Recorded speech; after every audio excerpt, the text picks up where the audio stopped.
tout le monde, bienvenue à cette nouvelle séance du séminaire Pensée plurielle du singulier, cas, exemple, exception. Séance en présentiel, enfin une séance en présentiel retrouvée, donc ça fait plaisir.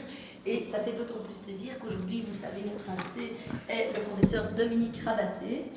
Alors Dominique Rabaté va me forcer à parler par prétérition, c'est-à-dire qu'il est de ceux qu'on ne présente plus, mais que je vais tout de même présenter en quelques mots, rassurez-vous.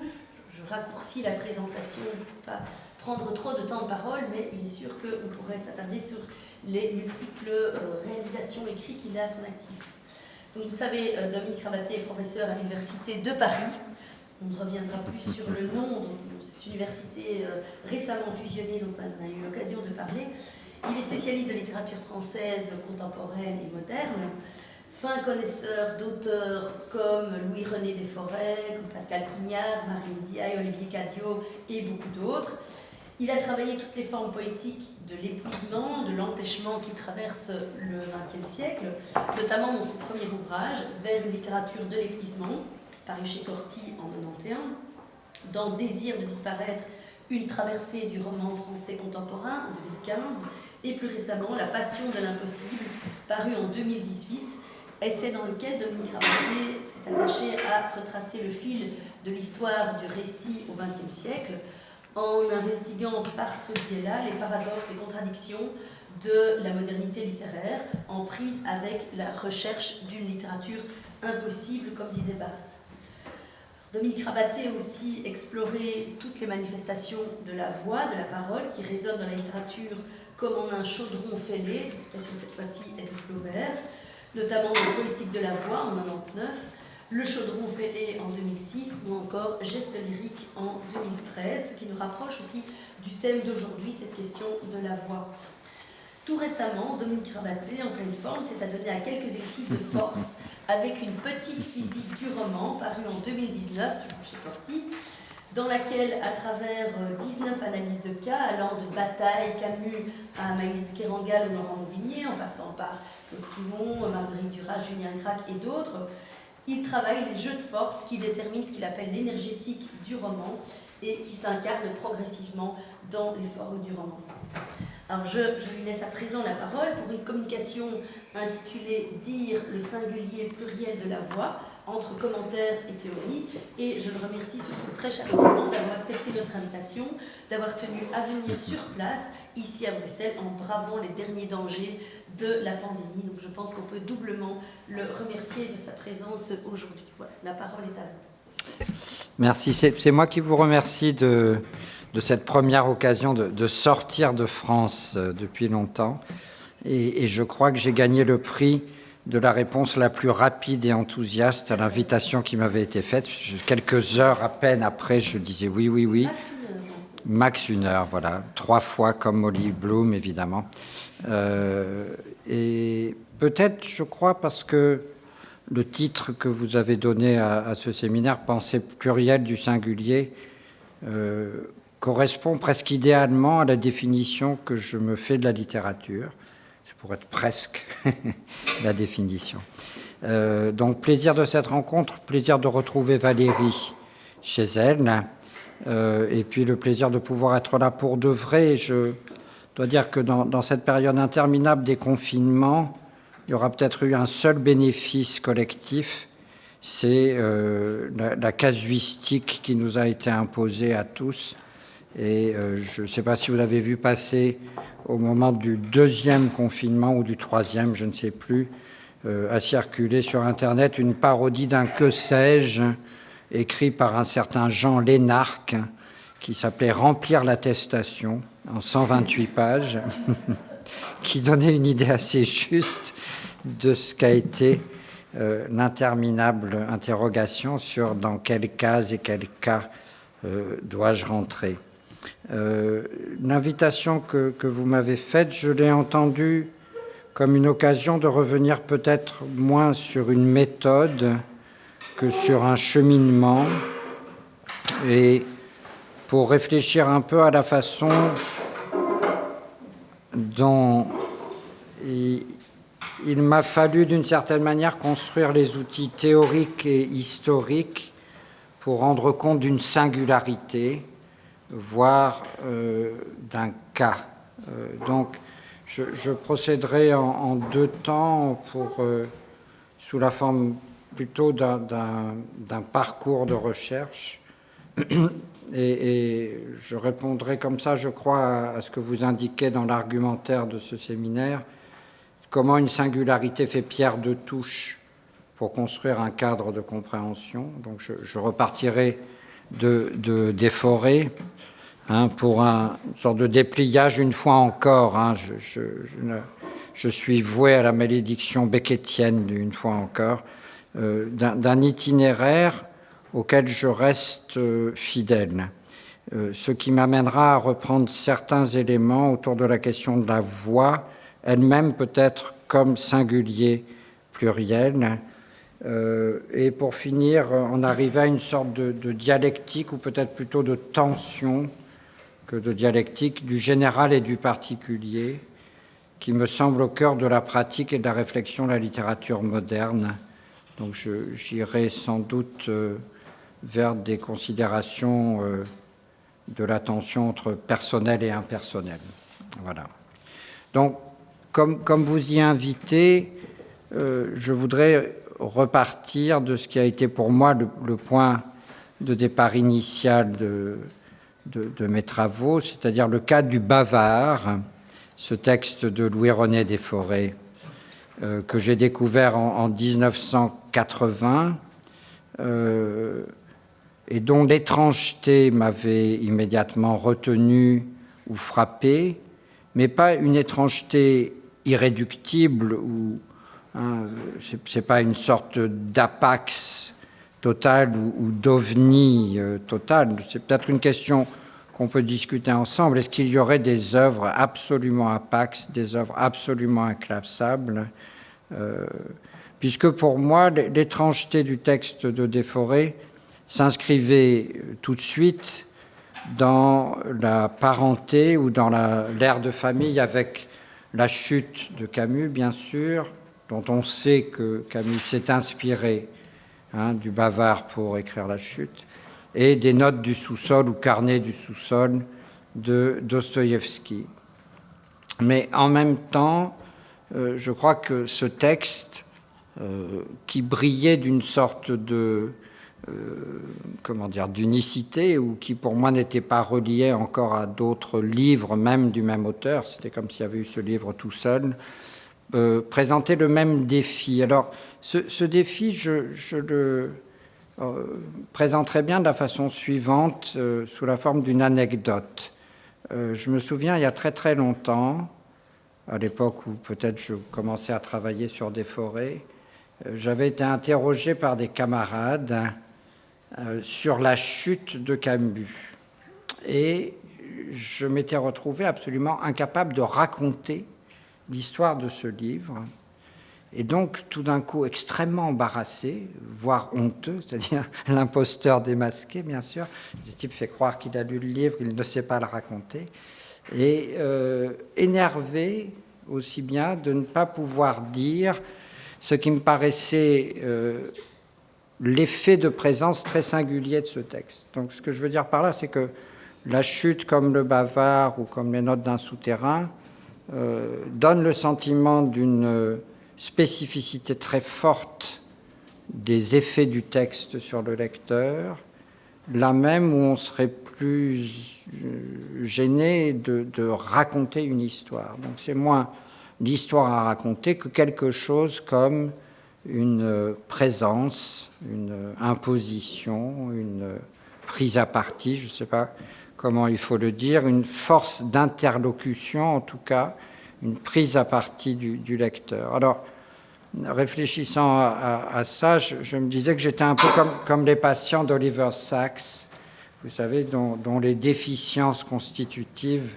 vont finalement se retourner en moyen de saisie. Et donc, si j'étais incapable de me souvenir des histoires de livres, peut-être que cette déficience est devenue une sorte de talent à entendre et à décrire ou à analyser les effets de voix, les dispositifs énonciatifs singuliers qui préside à ce genre de texte.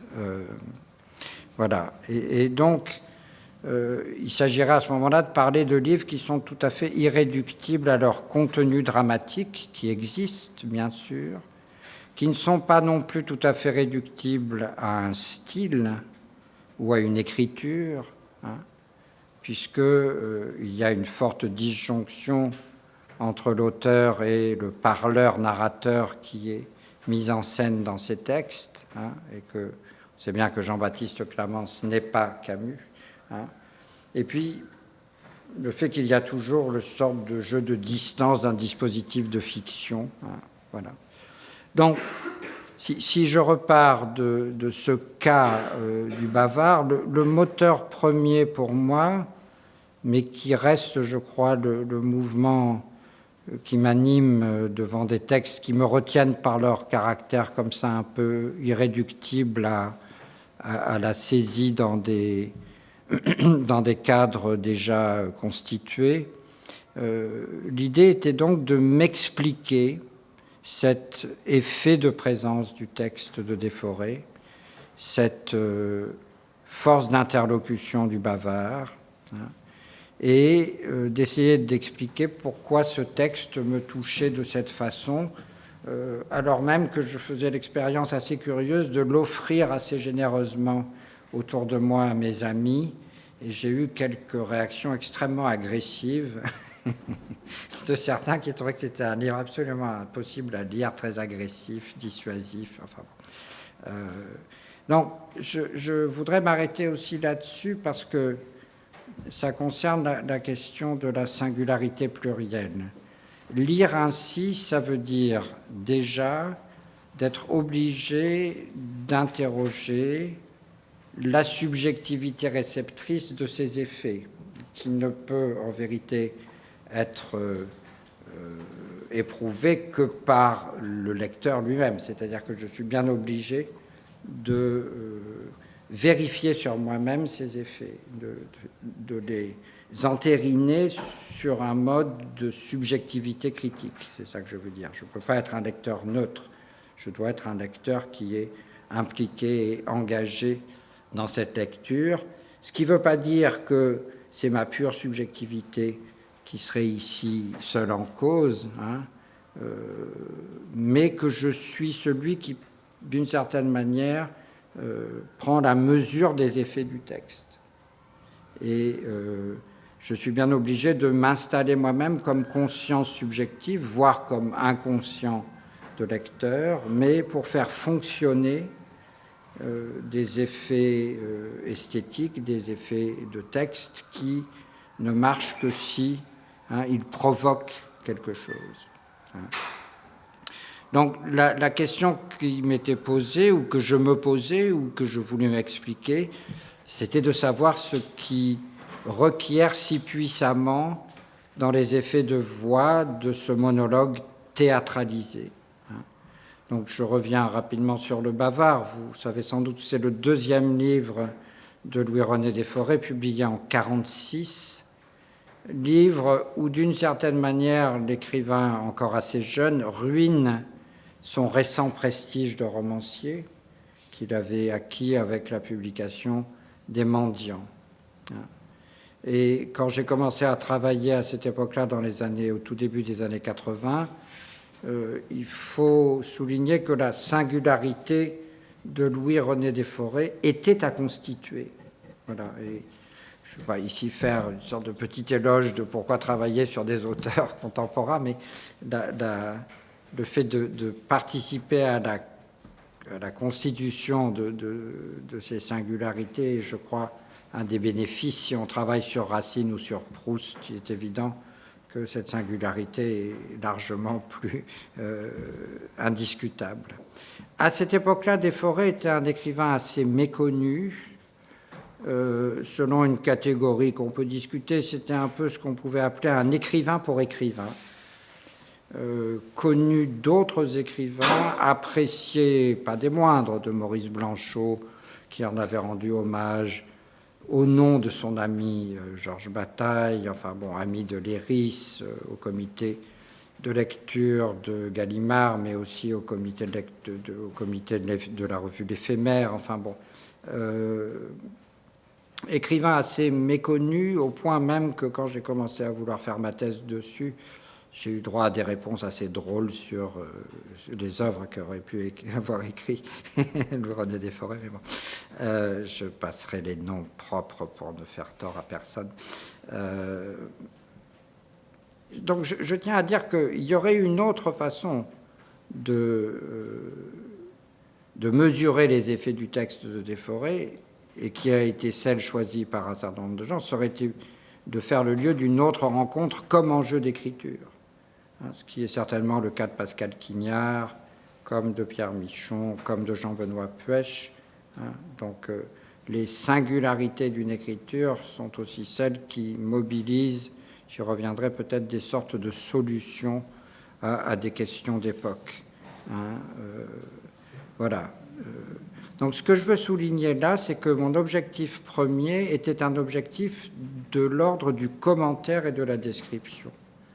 Et je crois que c'est très important de rappeler ça pour les études littéraires.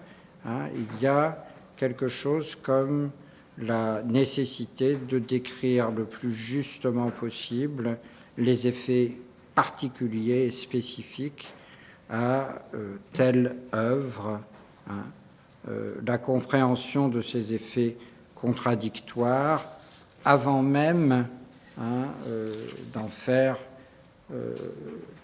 un objet théorique. Alors, la chose se redoublait peut-être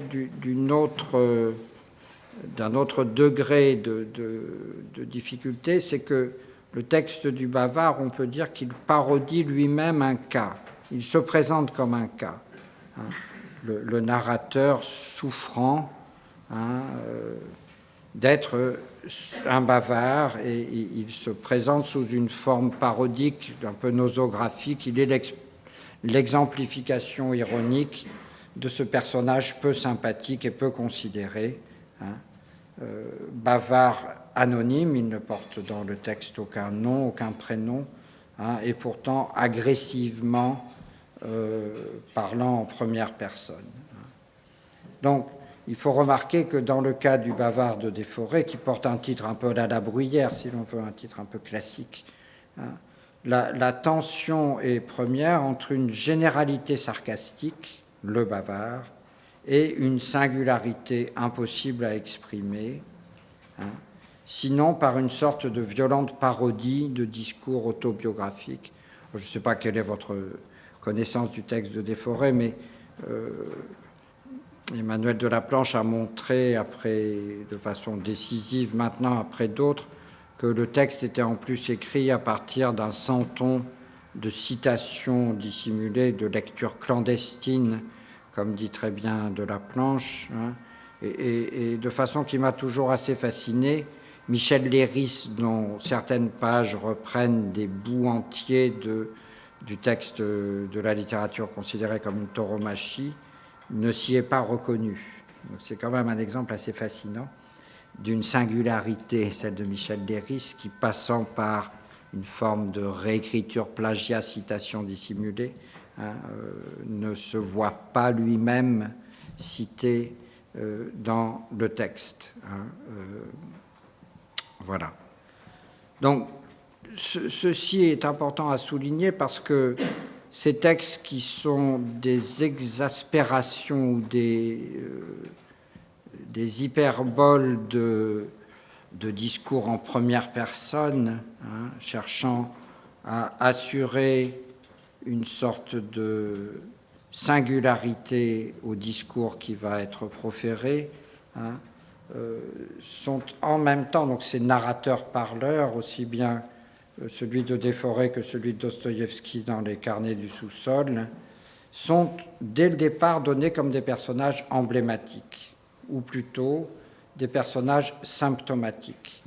Il ne faut jamais oublier que le texte de Dostoïevski, Zapyski Podpolia, les notes du sous-sol, est un livre qui présente ce parleur comme le cas typique d'une maladie du siècle, d'une maladie européenne et russe.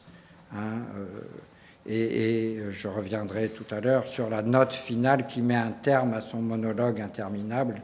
Il y a bien quand même une sorte d'instance de régie qui peut débrancher le narrateur qui lui-même ne peut pas y arriver.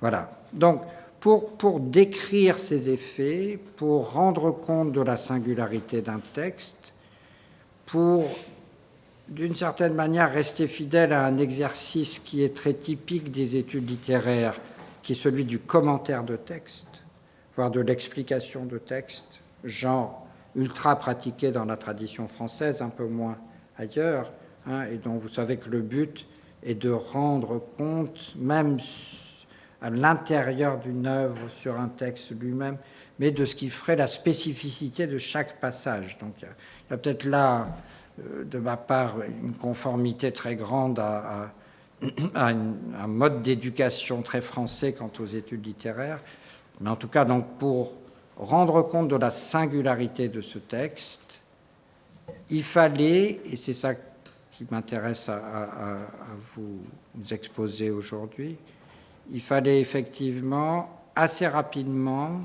se poser un certain nombre de questions qui devenaient des questions de description théorique.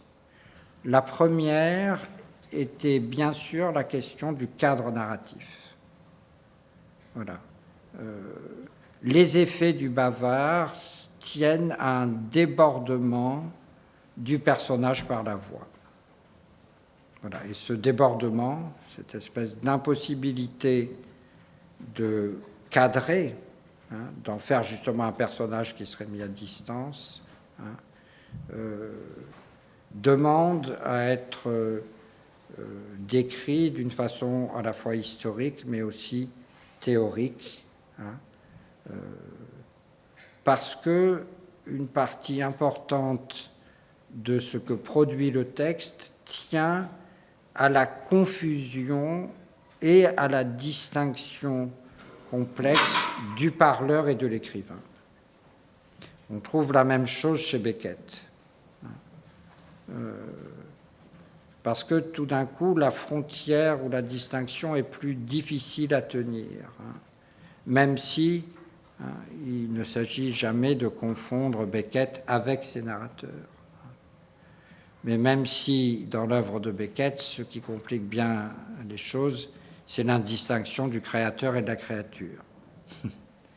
Et donc, voilà, il y a un problème, j'y reviendrai, mais un problème de délimitation ou de cadre ou de séparation ou de frontières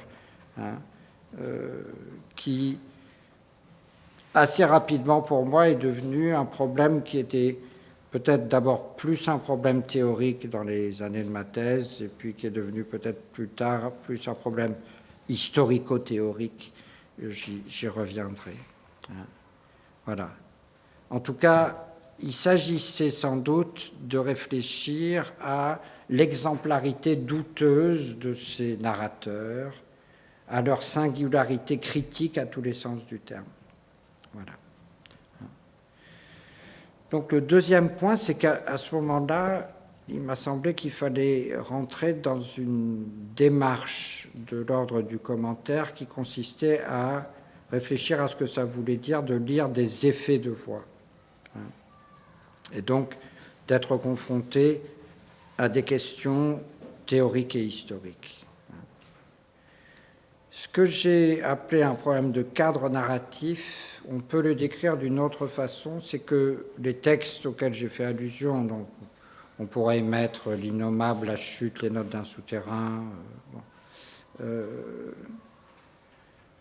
manifestent ce que je décrirais comme une instabilité de la voix narrative qui est en constant déplacement. Alors je reprends une analyse célèbre, mais je la trouve très bien faite par Tsvetan Todorov. C'est les deux premières phrases du Carnet du sous-sol. C'est « Je suis un homme malade, je suis un homme méchant ». Et Todorov analyse très finement le déplacement d'une phrase à l'autre. La première phrase qui serait une sorte d'aveu de faiblesse ou d'appel à la compassion, hein, est immédiatement corrigé comme par la conscience d'être lu et donc la conscience d'être entendu comme quelqu'un qui serait faible, hein, par « je suis un homme méchant », balnoi en russe, loi, la deuxième fois. Alors, il y a beaucoup de choses à dire là-dessus, mais c'est que ce sont des types de textes où le narrateur-parleur cherche à obtenir une prédication de soi qui rendrait compte de son unité impossible. Et donc, à peine commence-t-il à parler qu'il entre, le narrateur de Dostoïevski, comme le narrateur de Desforêts, comme le narrateur, vous voyez que je ne suis plus dans le cas unique, hein, comme le narrateur de Camus dans La Chute, hein, dans un tourniquet à la fois agressif et mélancolique, hein, où aucune prédication, aucun énoncé de forme prédicative, hein, ne peut rendre compte de sa vérité ou de son unité. Alors, pour dire les choses de façon un petit peu plus théorique, moi, j'étais tout à fait biberonné au grand moment de la narratologie. À la fin des années 70, c'est quand même le grand cadre genétien de figure 3 qui domine, que j'ai lu en Cagne avec respect et révérence. Et assez vite, et donc c'est bien pour un objectif de description, c'est bien pour un objectif de commentaire. Mais assez vite, il m'a semblé que le cadre taxinomique de la narratologie était tout à fait inapte à rendre compte des effets que j'ai appelés personnellement d'inscription, c'est-à-dire des effets dynamiques de déplacement qui font que la position même du narrateur change, bouge, se retourne, s'ironise. Voilà.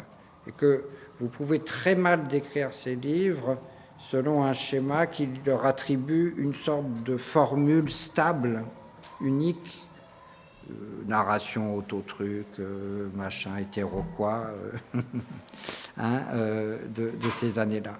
Et très tôt, pour moi, il s'avérait à ce moment-là que ce n'étaient pas ça les bons outils, mais certainement beaucoup plus ceux de la linguistique de l'énonciation. Alors, qui devenait à ce moment-là, on se croit toujours original, on l'est hélas beaucoup moins qu'on croit, c'était le moment où ces outils-là, hein, allaient aussi évidemment nourrir les études littéraires, mais parce qu'ils permettaient, me semble-t-il, des descriptions beaucoup plus fines et beaucoup plus justes de ces mécanismes dynamiques ou ces déplacements internes dans le texte. Hein, voilà. Ce qui, d'autre part, si on se tourne vers la linguistique de l'énonciation, rend sensible à ce que j'appellerais l'événementialité de l'énonciation comme surprise. Et là, je rencontrais les très belles thèses de Laurent Giny dans La parole singulière. C'est que l'énonciation fait toujours événement, et qu'elle fait toujours événement comme en avance de ce que je pouvais en savoir, ou hein, elle est toujours en excédent par rapport à quelque chose. Ou pour le dire de façon plus psychanalytique ou lacanienne, la linguistique de l'énonciation permettait aussi de rentrer dans ce qui est, à mon avis, le cœur du drame et de la chance du bavard, mais que j'appellerais de façon un petit peu hâtive, le non-recouvrement de l'énonciation par l'énoncé. Et donc, le fait qu'il y a toujours quelque chose qui reste ou en souffrance, ou en attente, ou en promesse. Hein. Mais si la première phrase du bavard, c'est « je me regarde souvent dans la glace », hein, geste par lequel le sujet voudrait effectivement, d'une certaine manière, se réunir à lui-même sous la forme de son image spéculaire, il est immédiatement dissocié entre un je et un me, voilà, un présent insituable, enfin bon, bref. Hein. Voilà. Donc, lire les effets de voix, ça a été assez rapidement pour moi devoir mobiliser d'autres outils, un autre outillage descriptif, je dirais, pour trouver des modèles dynamiques et mobiles, et puis surtout pour rendre compte de ce qui m'a paru à ce moment-là toujours plus, la nature particulière de bien des textes de la modernité, leur caractère paradoxal et indécidable. Et donc, il m'a semblé assez tôt que, dans ce cas-là, on était exposé à une sorte d'aller-retour de la théorie et du commentaire. Je me souviens très bien que, dans ces années-là, à l'école normale supérieure, avec certains de mes amis, voilà, on était plutôt enclin à essayer, peut-être parce qu'on sortait des années structuralistes, formalistes, des petits tableaux. J'ai une autre anecdote. Les anecdotes que je raconte sont des anecdotes honteuses, mais je me souviens, dans le métro, je devais être en train de lire un Todorov, je ne sais lequel, donc il y avait des tableaux, des grilles, des trucs, des machins. Une charmante jeune fille à côté de moi regardait ce que je lisais par-dessus mon épaule et me dit « Mais vous lisez quoi ?» Et là, même gêne. Et tout rouge, théorie littéraire, qu'est-ce que je peux lui dire, enfin, voilà. Et là, j'ai été saisi par le sentiment du ridicule de ce que j'étais en train de lire. Enfin bon, bref. Certains ne l'étaient pas dans ces années-là. Mais ce que je veux dire par là, c'est que on était plutôt... On commençait à sortir de la version taxinomique, en tout cas, ou des tableaux, que maintient encore le jeune. Vous voyez, on met des grilles, on met les œuvres dans des cases, et puis on trouve les cases où ça manquerait, etc. Il me semble qu'avec certains des amis de cette époque, on allait plutôt chercher des textes qui allaient mettre en défaut ou exposer ces grilles théoriques à leur incomplétude ou à leur manque. Voilà. Et ça se faisait effectivement dans une sorte de nécessité où, pour rendre compte de textes qui étaient, j'y reviens, relativement insituables ou mal situés. Le bavard rentrait pas tellement dans... C'était pas un des exemples princeps des études littéraires, des forêts n'avaient pas de place particulière. Et d'une certaine manière, les textes que j'ai cités restaient tous des textes un peu des unicats, je ne sais pas comment dire, mais des textes qui n'étaient pas comme ça inscrits. Curieusement, même les notes du sous-sol, en fait. Mais voilà. Donc, l'obligation en vue du commentaire était celle de trouver un outillage qui puisse rendre compte d'une force de frayage ou de déplacement. Et Isabelle y a fait allusion tout à l'heure, mais moi je reste très fidèle à cette idée qui est aussi une idée pédagogique pour les étudiants à qui j'enseigne, mais que la littérature est le lieu d'un rapport problématique, mobile, mais réussi entre force et forme. Voilà. Et peut-être parce que moi je sortais d'un moment très formaliste, c'est la fameuse discussion entre Derrida et Rousset, mais voilà, de remettre de la force, c'est-à-dire de remettre quelque chose qui fait que la forme est toujours provisoirement la meilleure configuration de quelque chose qui travaillait dans plusieurs directions. Alors, j'y suis revenu dans l'introduction de la petite physique du roman. Un de mes fils pense que je suis un imposteur majeur parce que je dis que je ne connais rien à la physique. Et ce titre le fait beaucoup rire. Je lui ai dit que j'écrirais bientôt une petite chimie du roman qui serait tout aussi une imposture, mais... voilà, je vais le dire plus énigmatiquement. Dans Malone meurt, le narrateur beckettien a cette formule, comme il y en a toujours des magnifiques chez Beckett, il dit « Les formes sont variées, où l'immuable se soulage d'être sans forme. » Je la relis parce qu'elle est un peu compliquée. « Les formes sont variées, où l'immuable se soulage d'être sans forme. » Voilà. On voit bien qu'il y a là un jeu entre singulier et pluriel. Les formes sont variées ou quelque chose comme de l'absence de forme. Voilà. Donc, toute cette question si importante pour l'art moderne et pour la littérature moderne, hein, d'une inadéquation de la forme, qu'on trouve chez Artaud aussi bien, à une force qui, d'une certaine manière, ne peut jamais trouver sa bonne expression ou sa bonne forme. Voilà, il me semble que ça rentrait dans cette idée d'un modèle dynamique où justement la forme n'est pas à la fois jamais donnée et le lieu d'une espèce de conquête pour quand même produire un texte qui existe comme tel, hein, qui finalement prend une forme, mais avec l'idée moderne, me semble-t-il, hein, que cette forme n'est pas la bonne forme. Voilà. Donc, j'y reviens. Il s'agissait donc de rediscuter ou de remodéliser la conception du cadre narratif comme débordement paradoxal. Et à ce moment-là, la liste des œuvres s'allongeait pour moi. Céline, Thomas Bernhardt et tant d'autres, hein, ou ce que j'ai appelé des énonciations d'outre-tombe. Voilà.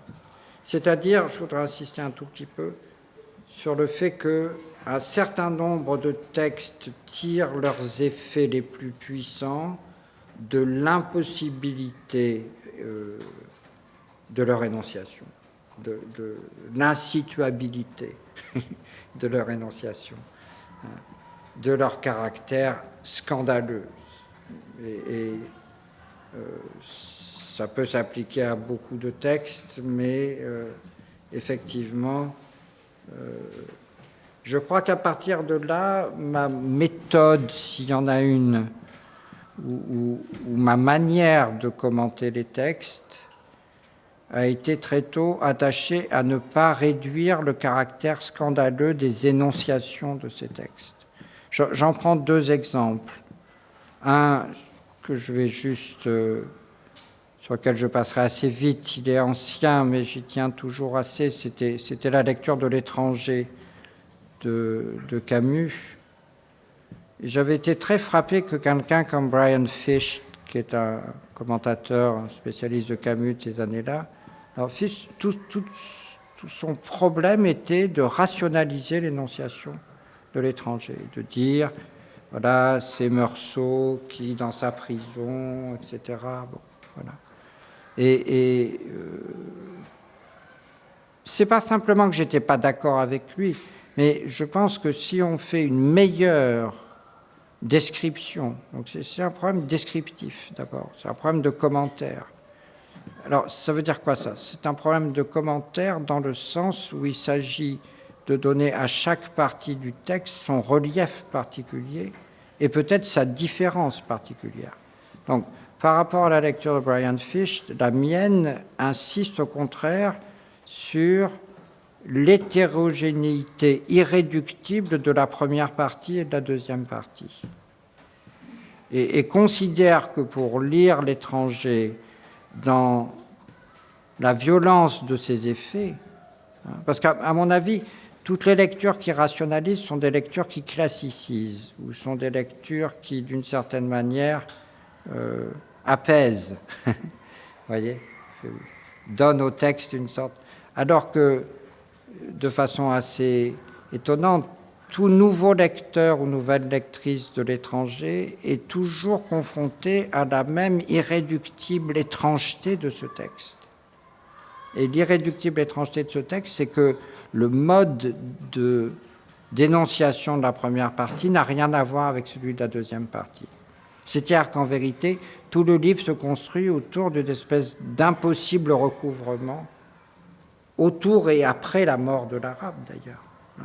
entre un discours qui est celui de la pure présence contingente sans nécessité de la suite des jours, et puis celui du discours sur la peine de mort et la causalité. Mais les deux ne se recoupent pas, je crois. Hein. Et donc, il me semble qu'effectivement, il faut choisir des types de lecture où on fera apparaître le conflit des formes. Voilà. Et d'une certaine manière, des configurations contradictoires, des objectifs tensionnels, des choses qui travaillent de manière... J'en donne un autre exemple que j'ai abordé plus récemment, mais on pourrait le montrer pour le bleu du ciel de Bataille, dont la construction est complètement bizarre, vraiment. Hein, je ne vais pas revenir là-dessus, mais la première partie du texte, puis un texte très bref, puis... Enfin, voilà. Et à chaque fois, si l'on veut bien, on peut considérer que c'est une sorte de sophistication extraordinaire et peut-être très fatigante de la lecture, mais si on veut bien s'y attarder, on s'attardera. Alors, on peut ensuite le montrer aussi par des analyses qui renvoient à l'écriture, à la durée de composition du texte, à l'hétérogénéité des textes qui sont... Bon, le Bleu du ciel est un livre très compliqué parce qu'il est écrit dans les années 30, publié dans les années 50. Bon.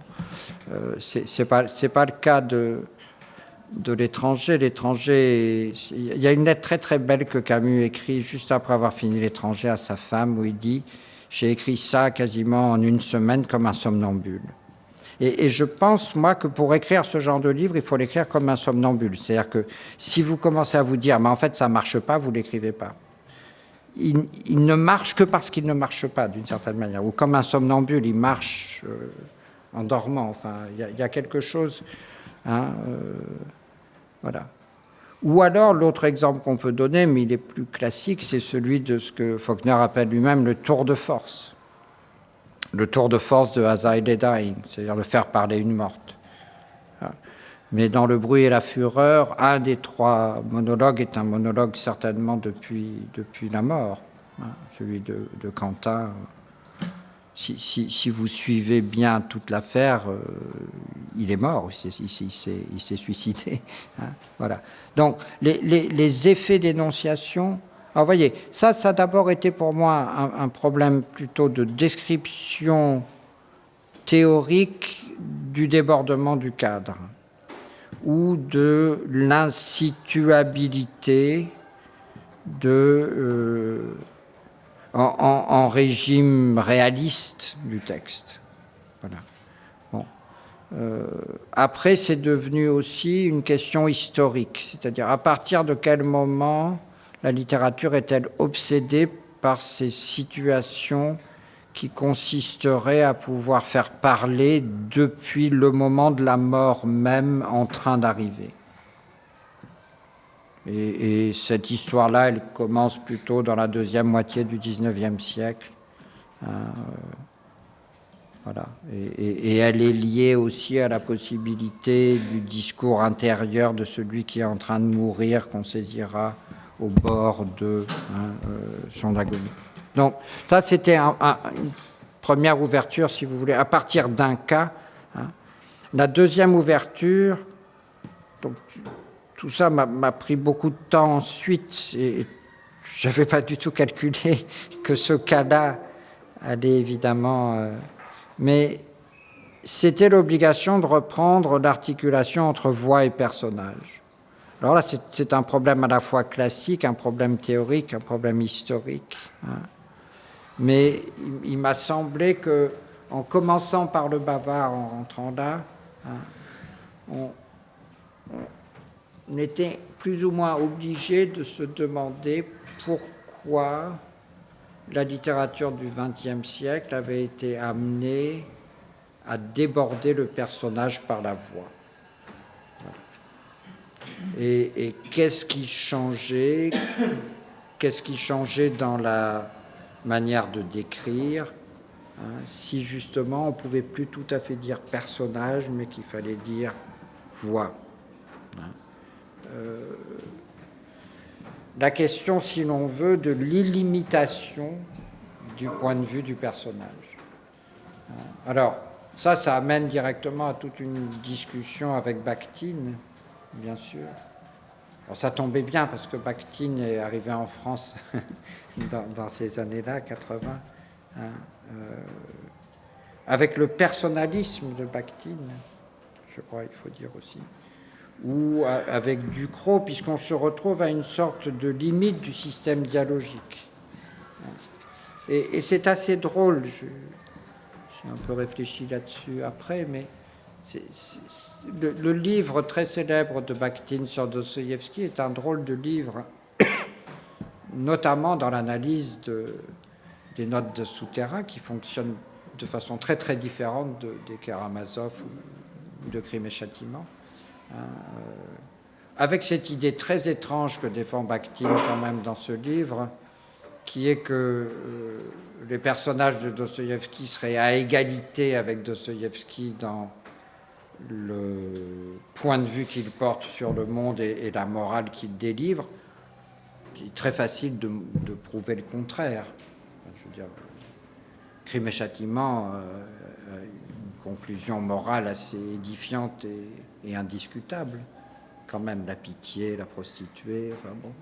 Donc, qu'il y ait là un chambardement aussi énorme du rapport entre le narrateur et ses personnages que le dit Bakhtin est assez curieux, sauf si on le prend du côté des notes d'un souterrain, mais qui est un texte très particulier dans l'économie. Enfin bon, bref, vous voyez, ça ouvrait à toutes sortes de discussions, je pense, intéressantes. Hein. Et en tout cas, alors, donc vous voyez, d'un point de vue théorique, d'un point de vue historique aussi, parce que il me semble que si on prend un cas, voilà, et après tout, on a, quand on travaille en littérature contemporaine ou quand on travaille, on a parfois des étudiants qui viennent avec des œuvres qui sont un peu des cas, ou qu'on ne connaît pas, ou, voilà, ou de livres, comment dire. Moi, j'ai l'impression que notre métier est pédagogiquement déceptif. On voit arriver des jeunes gens, des jeunes filles très enthousiastes qui disent « j'ai trouvé un truc génial » et puis on est là « ouais, mais lisez ceci, puis lisez cela, puis regardez cela » puis vous allez voir que c'est beaucoup moins original, unique, voilà, qu'on l'a déjà lu 100 fois, que c'est pas bon. Hein. Donc en vérité, de façon curieuse, pour donner une singularité à une œuvre, il ne faut pas du tout rester dans cette singularité. Il ne faut pas du tout prôner quelque chose qui serait son isolement. Mais il me semble que tout au contraire, il faut l'inscrire dans une histoire où les éléments de sa différenciation prennent une valeur contrastive. Et donc il faut l'inscrire dans un paradigme. Il faut l'inscrire dans une lignée, où il faut l'inscrire dans une situation historique où l'œuvre est créditée d'avoir une sorte de bénéfice de résoudre une question que les autres œuvres de la même époque n'arrivent pas à résoudre. Donc il faut construire donc ce n'était pas qu'une question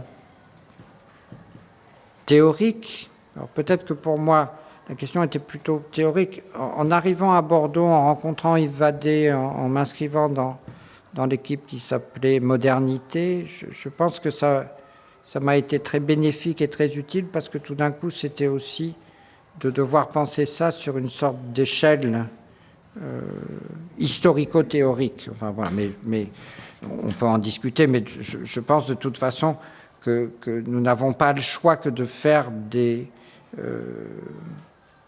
récits historico-théoriques. Il n'y a pas de sens à une sorte de théorie qui est totalement hors histoire. Toutes les définitions des formes sont liées à leur réalisation et incarnation historique dans des processus de contestation ou d'héritage. Hein. Mais on est obligé d'en faire une histoire un peu théorique et pas simplement suivre l'aléa des formes. Enfin bon, voilà. Donc, ce que je veux dire par là, c'est que assez tôt, pour moi, il y a eu la nécessité à la fois... Enfin, j'ai écrit une thèse qui était tout mélangée, puis après, un éditeur magnifique, Corti, m'a dit « Ah, mais en fait, vous pouvez prendre un livre sur des forêts et un livre sur la question de l'épuisement. » Alors que moi, j'avais tout. Et puis, je me suis aperçu que je pouvais très, très facilement séparer l'un de l'autre. Mais par contre, il fallait publier pour moi les deux en même temps, et c'est la chance que j'ai eue.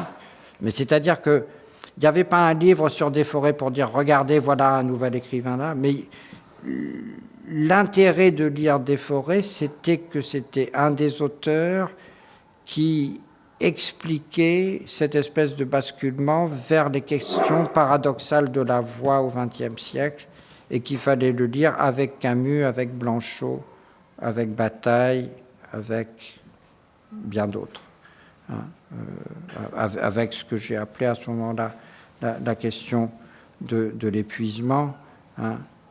Et puis ce que j'ai repris beaucoup plus tard, mais d'en faire une vraie sorte d'histoire littéraire du récit, de développer ce que j'ai appelé l'hypothèse du récit, hein, dans La Passion de l'impossible. Je regarde un peu l'heure parce que ça va. Voilà, comme la voix du solitaire s'auto-saisissant, hein, et s'échappant. Alors, je voudrais réfléchir un tout petit peu à cette question du paradigme et rendre hommage ici à 4 Belges que j'aime beaucoup. Mais pour moi, un livre formidable, vraiment, qui reste un livre formidable, un des plus beaux livres, je trouve, d'histoire littéraire théorique. C'est le roman Célibataire de Bertrand, Biron, Dubois et Pack, qui est un essai donc pour essayer de constituer un paradigme, ils le disent eux-mêmes, de texte depuis À rebours de Huysmans jusqu'à Palude de Gide. Et ce qui est très passionnant dans ce livre, je ne sais pas si vous le connaissez, c'est qu'ils prennent des textes qui étaient ou qui pouvaient rester des sortes d'apax de l'histoire littéraire, de Péladan, des textes assez obscurs, mais Schwab, le livre de Monel, enfin bon, ou la croisade des enfants. Voilà. Et ils expliquent très bien dans ce livre comment il s'agit de construire un paradigme qui est que ce roman-là serait justement contre le roman naturaliste. Alors c'est une thèse qui était déjà celle de Michel Raymond, mais la construction du personnage du célibataire. C'est des romans où c'est tous des célibataires, Bruges-la-Morte aussi, voilà, hein, et exemplairement des Esseintes, bien sûr, jusqu'au narrateur si comique de Palude. Bon, voilà. Et comment ce roman du célibataire est aussi, d'une certaine manière, un roman célibataire, c'est-à-dire un roman qui ne peut pas inventer une solution pérenne ou héritable. Un roman de l'aporie, un roman qui pose des questions très aiguës, contestant les formes du roman dominantes et héritées, mais qui, d'une certaine manière, ne pourra trouver de solution. Et je trouve que c'est des très belles propositions de ce livre écrit à 4, hein, c'est de voir dans La recherche du temps perdu de Proust le dépassement du roman célibataire par autre chose. Mais d'une certaine manière, la fin du paradigme du roman célibataire. Le roman célibataire à quoi a rêvé toute cette lignée d'écrivains sans parvenir à... Voilà. Proust l'incarne et le dépasse. En faisant, effectivement, si vous réfléchissez au livre de Proust, c'est bien le roman d'un célibataire, il n'y a aucun doute. Hein. Voilà, mais si vous avez mis Les Mille et une nuits et Balzac dans l'affaire, et Sainte-Beuve, pardon, Saint-Simon, pas Sainte-Beuve, Saint-Simon, voilà, vous avez tout autre chose. Hein. Donc, ce que je veux dire par là, c'est que je trouve très intéressante pour la réflexion sur ce que c'est qu'un cas, le fait que c'est en construisant une sorte de, ou de récit, ou de paradigme, hein, donc de caractéristiques communes, mais qui permet... Alors, l'autre bénéfice de ce livre, c'est que ça permet aussi d'augmenter la puissance. Ça sera, la description sert aussi à quelque chose comme une évaluation différentielle. Et la puissance des deux textes choisis comme des bornes est effective, c'est-à-dire que à rebours de Huysmans et Palude de Gide se signale par aussi l'acuité de ce qu'ils permettent de nouer des éléments de ce roman célibataire, qu'ils font avec plus de force ou plus de radicalité ou plus d'originalité dans le dispositif énonciatif, hein, ou dans la vertu comique pour Palude, hein, critique, hein, voilà. Hein. Il me semble donc, et c'est une des choses que disent de façon très intéressante Passeron et Revel dans l'introduction du Pensée par cas, hein, qui est un texte très très intéressant. Hein. Ils font observer que le cas appelle la nécessité d'un autre récit qui lui donne sa portée. Et je pense que là, c'est très important, c'est-à-dire que... comment le dire autrement, certains auteurs, c'est vrai... Desforêts, si vous voulez, aurait pu rester... J'aurais pu fonder une société des amis de Desforêts. Non, vous voyez, mais j'y ai beaucoup pensé. Et j'ai surtout beaucoup pensé qu'il ne fallait surtout pas faire ça. On aurait eu un bulletin un peu paroissial. Hein, il y aurait eu des vieilles gens âgés qui ont dit « Ah, lui, René, quand je le connaissais... » Enfin bon, mais vous voyez ce que je vois, vous connaissez tous ça. Hein, c'est à la fois très important et c'est le mouroir total. Hein, alors, j'ai retrouvé une lettre de Louis-René Desforêts. Bon, et j'ai pas fait, je voulais surtout pas le faire. Vous comprenez ce que je veux dire? C'est-à-dire, je voulais pas qu'il reste une sorte de singularité en ce sens-là, au sens où c'est dans ce cas-là aussi un rapport d'affectivité ou de happy few, ou de ceux qui l'ont connu, au sens où curieusement en fait dans ce cas-là on veut pas le faire lire, on veut le garder, on veut le garder entre soi, on va faire une petite société. Non, et c'est... Alors, ces petites sociétés peuvent devenir des petites sociétés d'écrivains, après, et ça devient autre chose. Mais moi, je pense même que Louis-René Desforêts, il a très très bien compris ça quand il m'a vu travailler sur lui par rapport à ceux qui travaillaient avant sur lui. Il s'est dit, lui, il ne veut pas faire le même truc. Enfin, lui, ce sera un universitaire. J'ai dit ça avec toute l'ironie sur moi-même, hein, mais... Non, mais voilà. Donc ça voulait dire quoi? Moi, je ne voulais pas que Desforêts reste une sorte d'auteur un peu... Voilà, je voulais qu'il s'inscrive dans une forme d'histoire où soit donnée la nécessité qu'il fasse cette œuvre pourtant très individuelle comme une des possibilités de répondre à ce destin de la littérature moderne, j'emploie des mots exprès très lourds, qui est que le personnage devient une voix. Et qu'est-ce qui se passe à partir de ce moment-là? Possibilité qui est à la fois comique et tragique, enfin l'un comme l'autre, mais bon. Voilà. Et dans ce cas-là, il faut écrire une autre histoire. Il faut retracer, hein, et c'est ce que j'ai essayé de faire dans La Passion de l'impossible. C'est un livre que j'ai mis extrêmement longtemps à comprendre, mais je veux dire par là que, à ce moment-là, il ne s'agit pas de dire qu'une œuvre est une exception, hein, mais de comprendre sa situation au sens presque sartrien du terme, hein, l'originalité qu'elle a dans une autre lignée d'histoire littéraire qu'il faut produire. Et en l'occurrence, cette lignée, c'était l'histoire de la contestation soustractive de la littérature contre elle-même, hein, dans des dispositifs de fiction qui sont mis à nu. J'ai failli appeler une partie de La Passion de l'impossible, et puis je l'ai testé sur quelques amis, je me suis dit que ce serait beaucoup trop pédant, mais je voulais appeler ça la fiction mise à nu par les célibataires même. Bon, puis je sais pas, je sais plus qui m'a dit accablé. Oh non, tu vas pas faire un truc aussi du champ référentiel. Donc je me suis calmé, mais en même temps, je vous le dis maintenant, j'aurais bien aimé, tant pis. Hein. Voilà.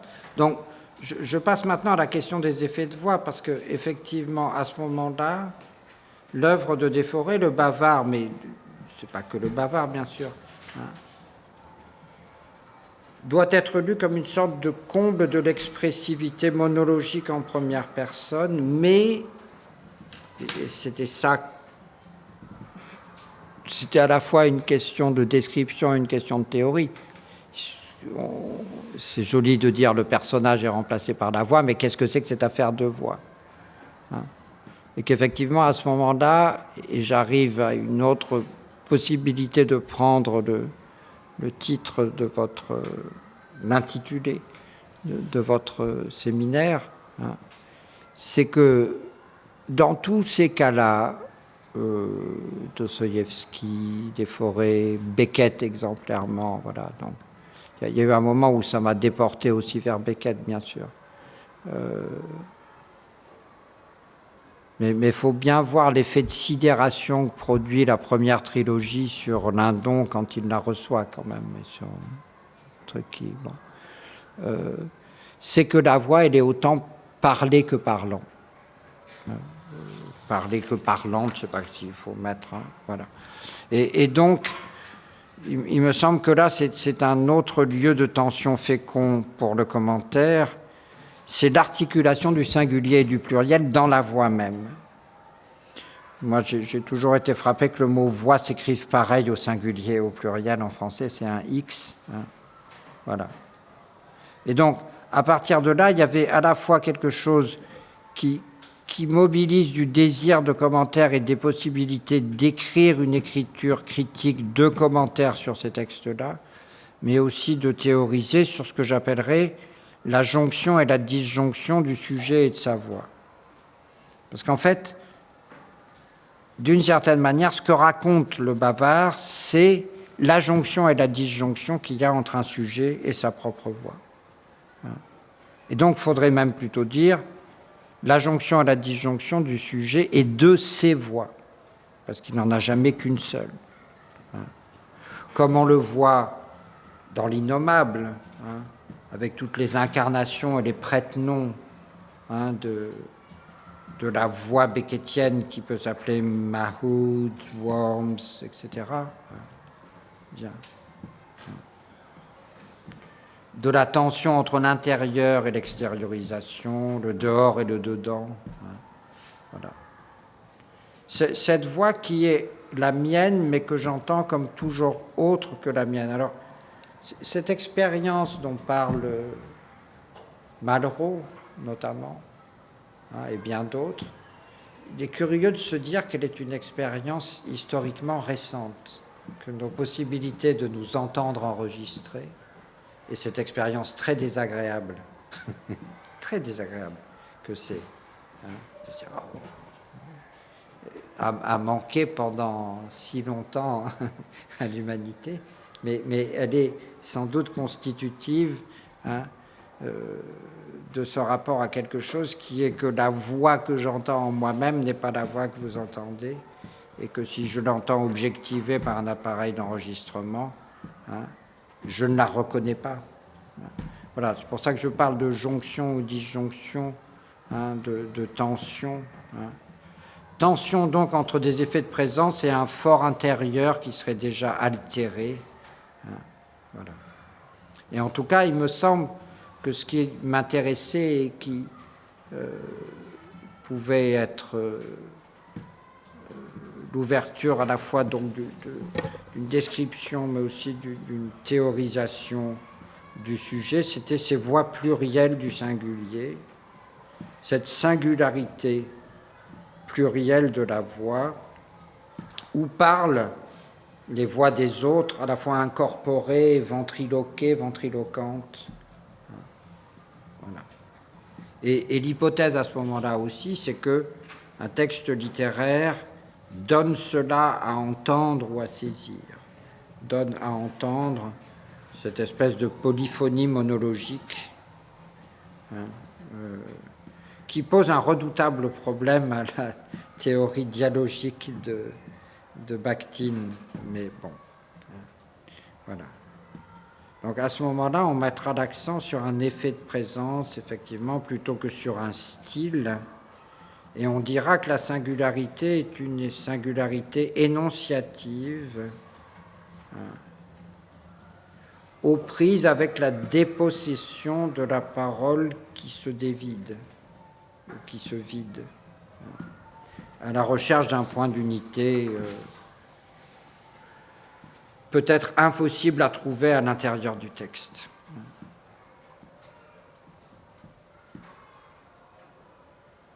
Voilà. Alors, je terminerai par une dernière proposition. Parfois, quand on prépare quelque chose, on a l'impression que la suture est bonne, et puis peut-être qu'elle n'est pas si bonne que ça. Mais la dernière proposition, ce serait que, à ce moment-là, le texte littéraire, l'œuvre littéraire, la singularité d'une œuvre littéraire, d'une certaine manière, la force qui est la sienne vient non pas qu'elle donne une résolution, mais qu'elle propose une forme en tension de l'articulation du particulier et du général. Donc elle ne donne pas une réponse philosophique, c'est ça que je veux dire, elle ne donne pas une réponse généralisable au sens où elle s'appliquerait, voilà. Mais, alors, littéraire au sens où il faut bien que ça soit lié à l'histoire moderne de la littérature comme recherche de l'expressivité, du plus singulier qui rencontre le moins singulier.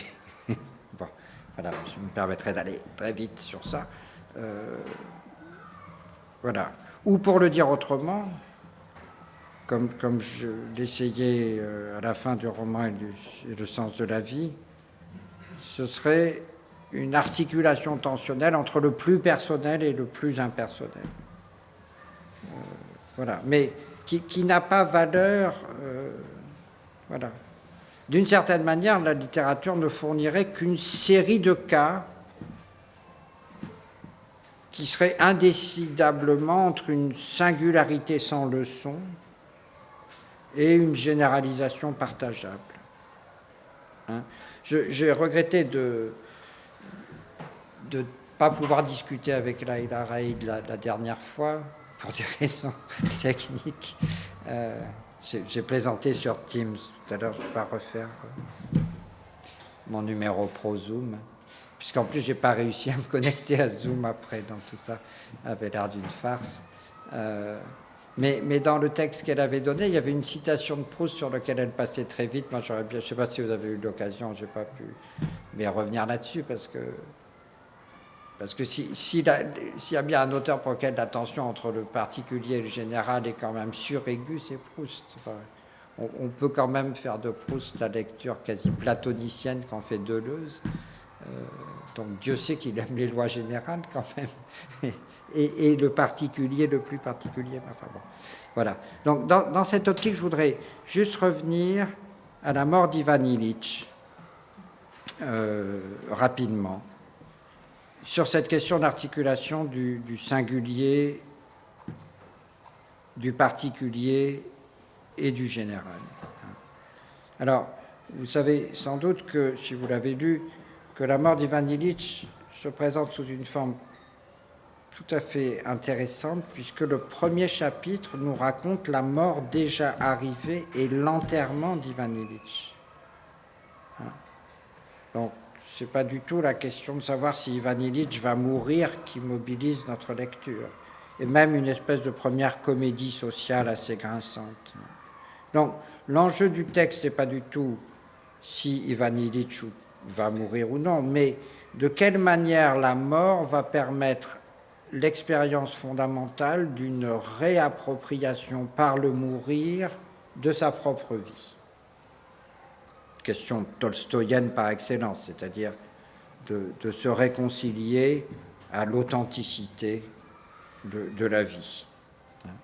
Et donc, à partir du deuxième chapitre, il y a une espèce de retour en arrière qui va reprendre les dernières années ou la fin de la vie d'Ivan Ilitch. Je rappelle d'autre part que c'est le moment, pour moi très important, où Tolstoï s'est détourné de la littérature, où il ne veut plus faire de la littérature, où il ne veut plus écrire de romans, où il veut convertir les foules des moujiks, les paysans, où il veut s'inspirer de la grande sagesse du peuple et où il veut écrire les nouveaux évangiles. Et où il est plus que dédié à cette tâche, il ouvre des écoles, etc. Enfin, c'est le moment de la grande barbe blanche, vous savez. Bon. La grande crise qui a commencé juste après Anna Karénine ou avec Anna Karénine. Bon. Voilà. Alors, ma lecture de Tolstoï, c'est qu'en fait, son honnêteté d'écrivain qui est que Tolstoï a été peut-être, je crois, le premier dans la littérature européenne à comprendre que la littérature aurait pour lieu particulier et complexe ce qu'il appelle génialement dans Anna Karénine le gouffre de l'intériorité. C'est à propos d'Anna Karénine que le narrateur a cette expression, le gouffre de l'intériorité. Voilà. Le romancier, c'est celui qui descend dedans. Voilà. Et quand il descend dedans, tout se complique. Parce qu'en fait, avec Anna Karénine, il voulait là aussi faire un grand roman moralisateur. Bon. Voilà, cette tension-là entre, si l'on veut, le romancier flaubertien et puis le moraliste, ou l'homme de bon conseil moraliste, pour parler presque comme Walter Benjamin, il me semble que c'est au cœur de la lecture d'Ivan Ilitch ou de ce que veut faire Tolstoï avec Ivan Ilitch. C'est-à-dire qu'il veut en faire un cas. Il veut faire d'Ivan Ilitch un cas exemplaire et révélateur. Il veut prodiguer une leçon morale de conversion. Il veut donc, si l'on est dans les termes de Walter Benjamin, transmettre une sagesse pratique, une sorte de sagesse supérieure. Bon. Mais en fait, cette sagesse va se compliquer de devoir rentrer dans l'intimité infiniment particulière d'Ivan Ilitch et dans sa singularité peut-être intransmissible. Voilà. Il me semble qu'il y a un passage où c'est dit de façon tout à fait exemplaire, je voudrais le relire là parce qu'il me semble qu'il concerne les discussions que vous avez. C'est le début du chapitre 6. Ivan Ilitch voyait qu'il était en train de mourir et se désespérer. Au fond de son âme, Ivan Ilitch savait qu'il était en train de mourir. Ce qui est très beau chez Tolstoï, c'est que ça commence déjà à être de la littérature du surplace. Moi, j'adore ça, mais bon, je ne sais pas pourquoi. Mais... Au fond de son âme, Ivan Ilitch savait qu'il était en train de mourir, mais non seulement il ne pouvait s'habituer à cette idée, mais il ne la comprenait pas, ne pouvait simplement pas du tout la comprendre. L'exemple du syllogisme qu'il avait appris dans la logique de Kieswetter. Caius est un homme, tous les hommes sont mortels, donc Caius est mortel, lui avait paru juste dans sa vie passée. Seulement par rapport à Caius, mais jamais par rapport à lui. Ce Caius était un homme en général, et c'était parfaitement juste. Mais lui n'était pas Caius, et pas un homme en général. Il avait toujours été un être tout à fait différent de tous les autres. Il était Vania avec sa maman, son papa, avec Mitya et Volodia, avec ses jouets, avec le cocher, la bonne, puis avec Katienka, et avec toutes les joies, les chagrins, les fiertés de l'enfance et de l'adolescence, de la jeunesse. est-ce que Caius connaissait l'odeur de ce ballon de cuir à rayures que Vania aimait tant? Est-ce que Caius baisait ainsi la main de sa mère?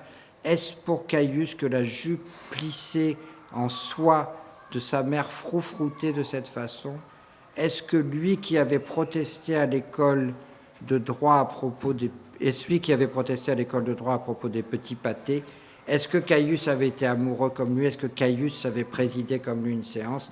Ce Caius est exact et mortel, il est juste qu'il meure, mais pas pour moi, Vania Ivanilitch. Avec tous mes sentiments, toutes mes pensées, c'est une autre affaire, et il n'est pas possible que je sois obligé de mourir, ce serait trop affreux. Vous aurez noté au passage comment on passe à la première personne, c'est-à-dire comment on passe vraiment au discours intérieur, monologue du personnage. Alors, moi, je trouve ce passage vraiment magnifique parce qu'il est exactement au cœur de, comment dire, la singularité gît dans des détails proprement particuliers.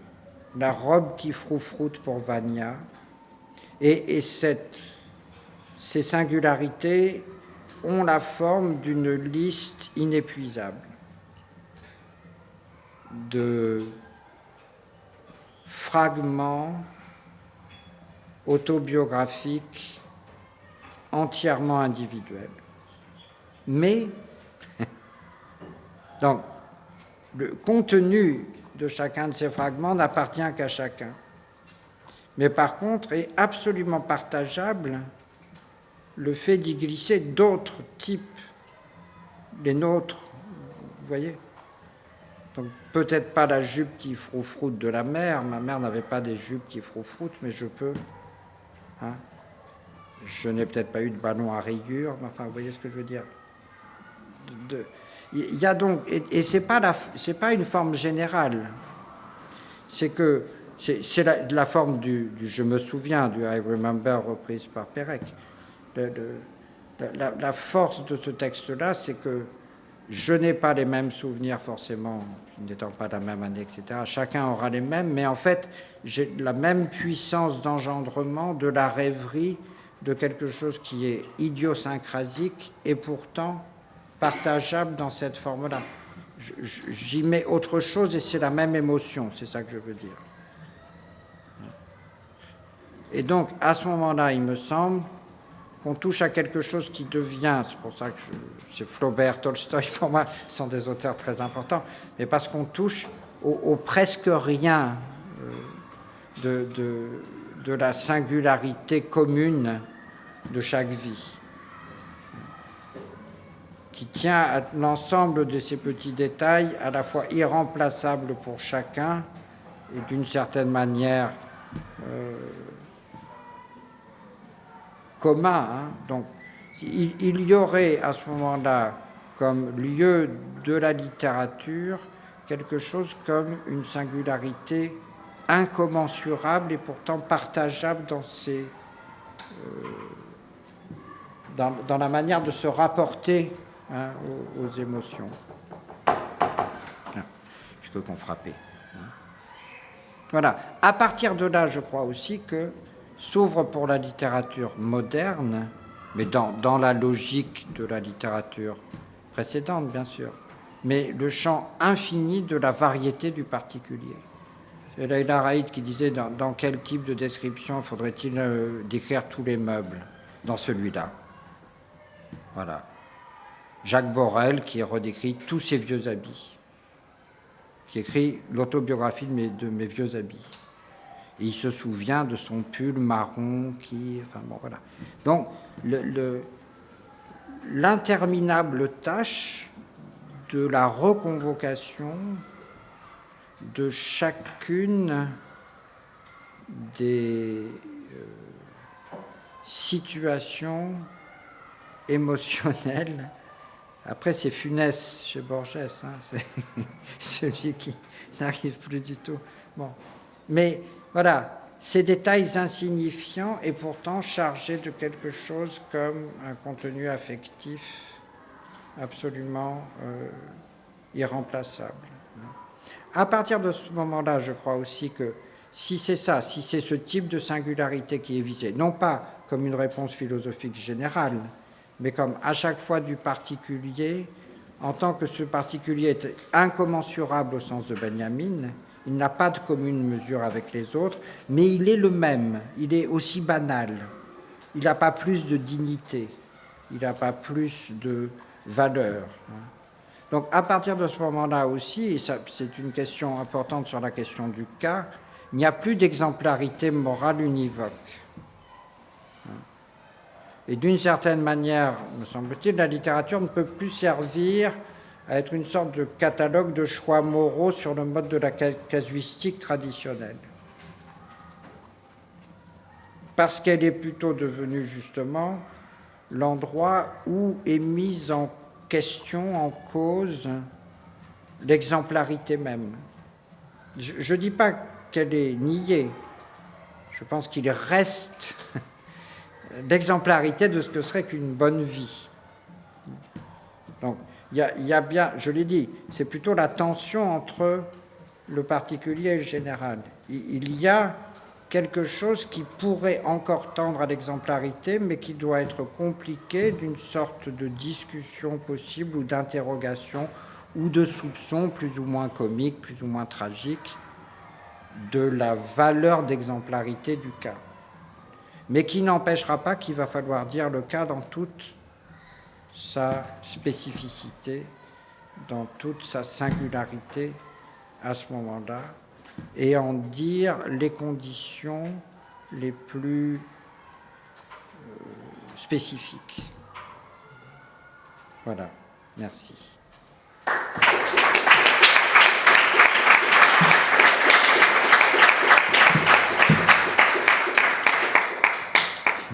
Merci pour ce bel exposé avec un passage magnifique pour finir. Alors, traditionnellement, on prend un petit temps de pause. Ah oui, c'est une très bonne idée. Respirer avant les